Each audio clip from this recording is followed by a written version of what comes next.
हाय। आज मैं आपको बताने जा रहा हूँ टॉप 10 जनरल एंट्री, जिससे आपका पूरा एक्सरसाइज जनरल एंट्री का खत्म हो जाएगा। गौर से देखते रहिए, वीडियो को अंत तक देखिएगा और चैनल को जरूर सब्सक्राइब करिएगा और लाइक जरूर करिएगा। चलिए बिना समय गवाए हुए आज शुरू करते हैं। तो जैसा कि पहले भी मैं बता चुका हूँ कि जनरल एंट्री पार्ट 3 है ये। पहले मैं जनरल एंट्री का 2 भाग बना चुका हूं, आज ये तीसरा दिन है। मैं जैसा कि पहले आपको बता टॉप 10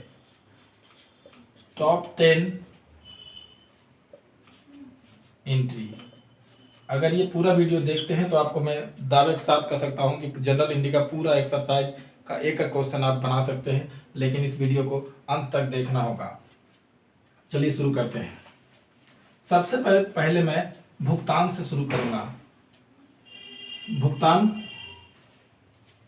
पेमेंट पहला होगा, पेमेंट से रिलेटेड।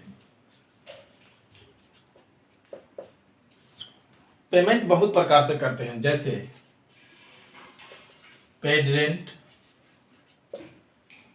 अब ये पेड रेंट है, यानी किराया भुगतान किया। मान लिया जाए अमाउंट 10,000 है, तो यहां पर इसका लेखा क्या होगा? Rent account debit to cash account.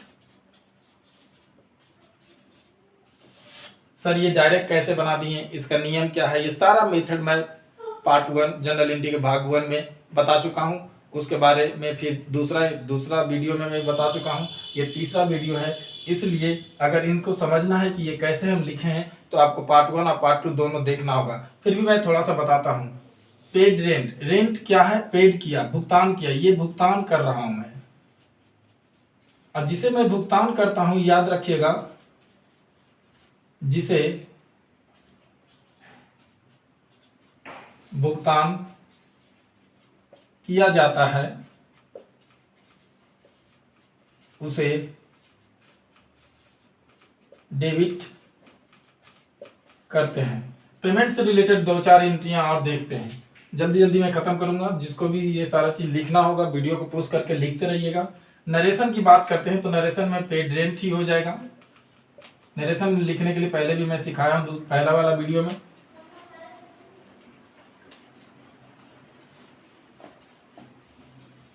दूसरा है पेड सैलरी 20,000। यहां पर सैलरी भुगतान हो रहा है तो सैलरी डेबिट हो जाएगा। Salary account DR to cash account. तीसरा एंट्री लेंगे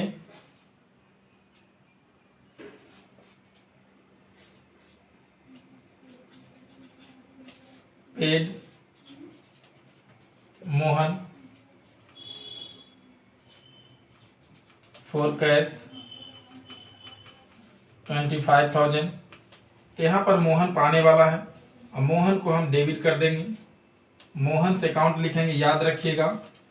और पोस्ट ऑफिस से इसका प्रयोग करना होगा। कैश दे रहे हैं तो कैश यहाँ पर लिखना होगा। फिर नरेशन 25,000 है तो 25,000, 25,000 तो 25,000।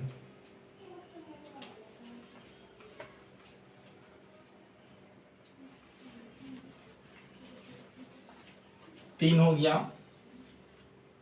अब चौथा देखते हैं, पेड राम बाय चेक 20,000। यहाँ पर राम को भुगतान किया जा रहा है, क्या चीज से? चेक से। तो याद रखिएगा, जब चेक होगा और यहाँ पर पाने वाला कौन है? राम है। राम कौन है? पाने वाला। और पाने वाला क्या होता है पहले भी बता दिया हूं, डेबिट। तो यहां पर राम DR। अगर अब राम के बाद अकाउंट लिखते हैं तो आप पोस्ट ऑफिस इसका प्रयोग करना होगा, तभी राम से अकाउंट डेबिट लिख सकते हैं। और T हमेशा कैपिटल दीजिएगा, हमेशा याद रखिएगा, नहीं तो गलत हो जाएगा। टू चेक है तो यहाँ पर बैंक का प्रयोग करेंगे, बैंक अकाउंट नरेशन में क्वेश्चन को लिख दीजिए। अमाउंट 20,000 है तो 20,000 यहाँ लिख देंगे। ये पेमेंट से रिलेटेड 4 एंट्री था। अब हम ABCD करके 4 एंट्री मैंने पेमेंट से रिलेटेड बताया हूँ। और अब दूसरा नंबर में हम लेते हैं रिसिप्ट। रिसिप्ट से रिलेटेड जो एंट्री है, जैसा कि ए में देखते हैं,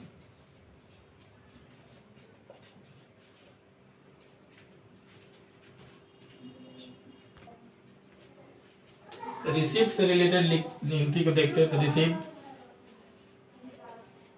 सैलरी 20,000, क्या प्राप्त कर रहे हैं? सैलरी। थोड़ा सा समझा देते हैं। यहाँ पर सैलरी प्राप्त कर रहे हैं, तो क्या सैलरी प्राप्त कर रहे हैं? हाँ, सैलरी प्राप्त कर रहे हैं, लेकिन सैलरी के नाम से मेरे पास रुपया आ रहा है, यानी आने वाला संपत्ति क्या है? कैश है। तो याद रखें कि कैश हमारा क्या हो जाएगा? डेबिट हो जाएगा, क्योंकि सैलरी के नाम से मेरे पास रुपया आया और आने वाला संपत्ति क्या है? कैश है, और कैश इसलिए डेबिट हो जाएगा। ये सोर्स है, income of source. Income of source क्या है? सैलरी है। तो याद रखिए, जिस माध्यम से आपका इनकम हो रहा है उसका नाम क्रेडिट करेंगे, यानी ये रिसीव होने का जो जरिया है वो सैलरी है। तो सैलरी हमारा इनकम है, इसलिए सैलरी को हम क्रेडिट करेंगे। और यहाँ पर बिंग लिखेंगे। अमाउंट 20,000 है तो 20,000 यहाँ लिख देंगे। 20,000 इस तरीका से चलेंगे। दूसरा देखते हैं,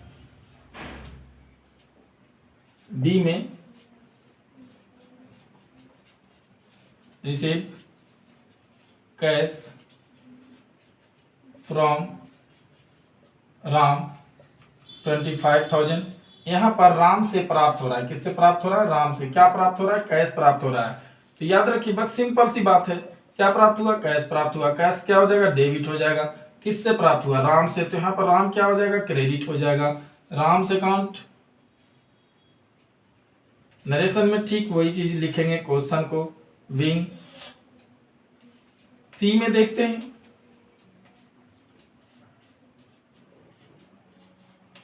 रिसीव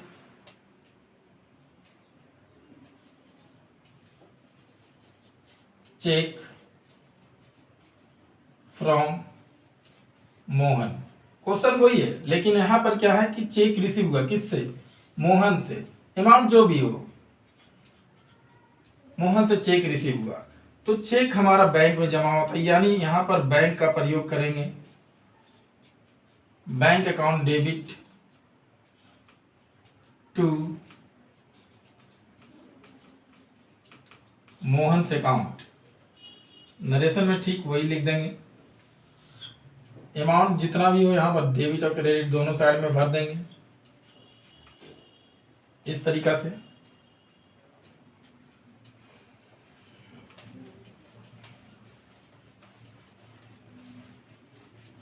पेमेंट हो गया, रिसीव्ड हो गया। तीसरा नंबर में हम लेंगे परचेज से रिलेटेड क्वेश्चन। परचेज क्रय से। क्रय क्या है? जो वस्तु हम खरीदते हैं वही क्रय है। तो वस्तु हमारे एक प्रकार से खरीदते हैं, उधार खरीदते हैं, नगद खरीदते हैं, डिस्काउंट में खरीदते हैं। तो वो सारी चीजों को हम जानेंगे यहाँ पर। लेकिन अभी हम डिस्काउंट वाला क्वेश्चन नेक्स्ट वीडियो में बताएंगे। अभी सिंपल क्वेश्चन को हम यहाँ पर बता रहे हैं। जैसे परचेज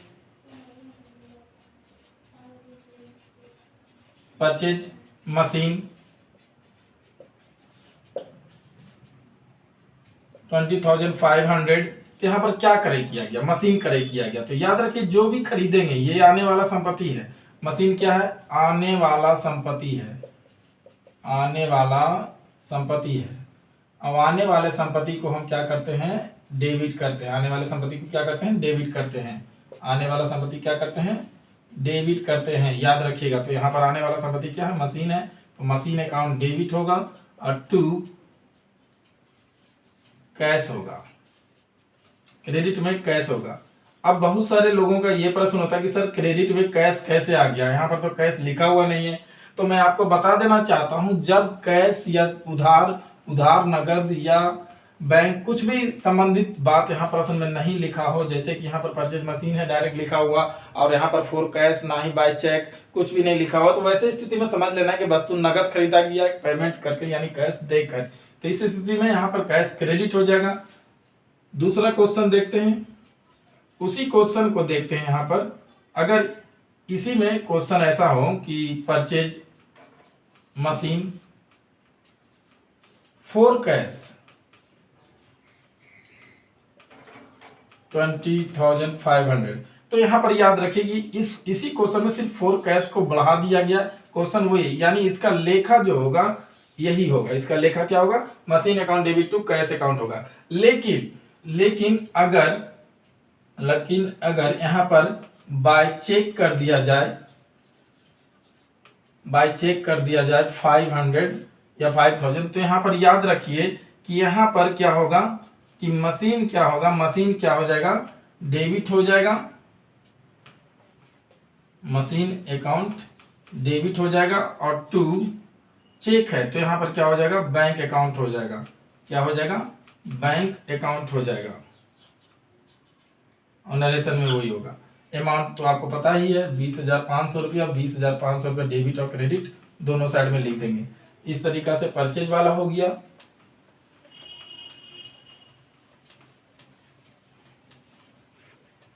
अब है बैंक में पैसा जमा करने से संबंधित और निकालने से संबंधित।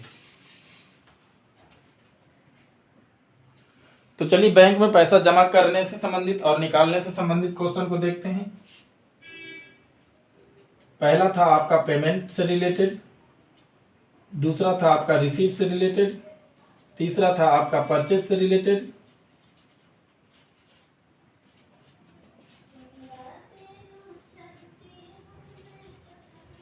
और चौथा आपका मैं बताने जा रहा हूं बैंक से रिलेटेड। बैंक से रिलेटेड क्वेश्चन को बताऊंगा। जैसे बैंक में पैसा जमा करना है, डिपॉजिट इनटू बैंक में पैसा जमा किया। कितना जमा किया? जो भी जमा किया वो आपके हिसाब से है। तो यहाँ बैंक में जमा कितना किया? 20,000 रुपया। तो यहाँ पर बैंक पाने वाला है तो बैंक क्या हो जाएगा? यहाँ पर डेबिट हो जाएगा और क्रेडिट में क्या हो जाएगा? कैश हो जाएगा। ये हम अपने खाता में लेखा करेंगे। यही अगर पैसा बैंक से निकालते हैं, यानी पैसा बैंक से निकालते हैं, विड्रॉ करते हैं, यानी विड्रू कैश फ्रॉम बैंक,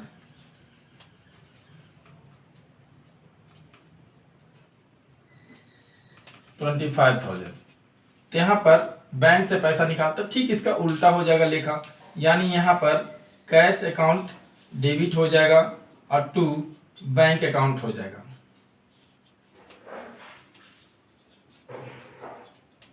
इस प्रकार से अमाउंट यहाँ 25,000 और यहाँ पर भी अमाउंट 25,000 लिख देंगे।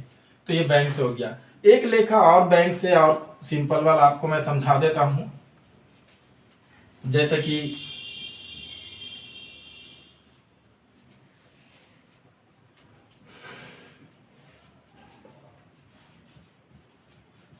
Withdrew cash from bank for personal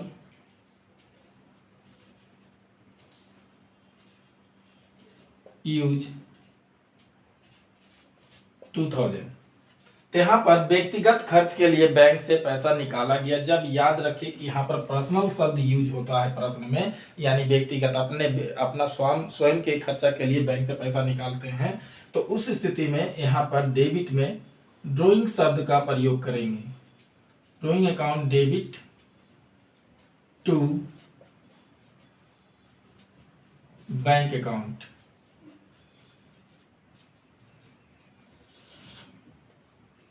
तो 2,000 है तो 2,000 ये हो गया। तो यहां पर इस तरीका से 3 क्वेश्चन बैंक से रिलेटेड हो गया।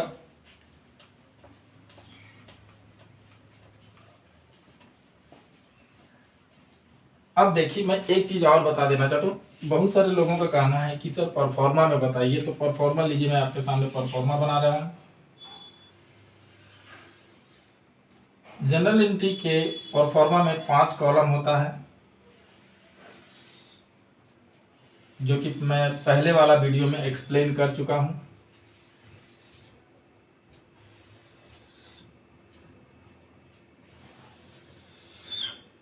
हेडिंग में जनरल एंट्री एज ऑन, जो भी डेट होगा वो डालेंगे। यहाँ फर्स्ट कॉलम डेट का होगा, सेकेंड कॉलम पार्टिकुलर का होगा, और थर्ड कॉलम एलएफ का होगा, चौथा कॉलम जो होगा, फोर्थ कॉलम जो होगा अमाउंट का होगा, और फिफ्थ कॉलम जो होगा वो भी अमाउंट का होगा। एक डेबिट अमाउंट का होता है और एक क्रेडिट अमाउंट का होता है, ये याद रखिएगा। देख लीजिए ऊपर फिर से,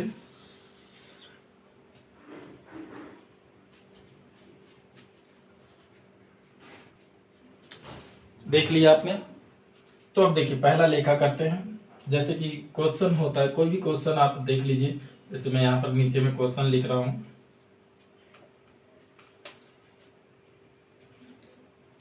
वन 2021 पेड रेंट, स्पेस नहीं है बोर्ड में, छोटा बोर्ड है इसलिए थोड़ा सा कंप्रोमाइज कीजिएगा, थोड़ा एडजस्ट कीजिएगा। पेड रेंट 2000, तो यहाँ पर क्या लिखेंगे, पहले यहाँ डेट डाल देंगे 1/1/2021।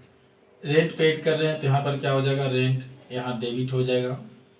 देखिए कॉमर्स में, कॉमर्स का सबसे बड़ी बात क्या है कि उसमें आप जितना अच्छा से लिखते हैं, ये कॉमर्स एक कला है, पहले ही हम जानते हैं कॉमर्स क्या है, एक कला है, एक आर्ट है। तो आर्ट का मतलब है कि सुंदरता, यानी सुंदरता जितना अच्छा होगा उतना ज़्यादा आपको नंबर एग्जाम में मिलेगा, यानी सब चीज़ों को ध्यान से गौर से देखना है। तो यहाँ पर पेड रेंट कर रहे हैं, यहाँ पर रेंट भुगतान कर रहे हैं, तो यहाँ पर रेंट क्या हो जाएगा, डेबिट हो जाएगा, यानी रेंट अकाउंट DR, ये लाइन में टच नहीं करना है आपको, अलग ही रखना है।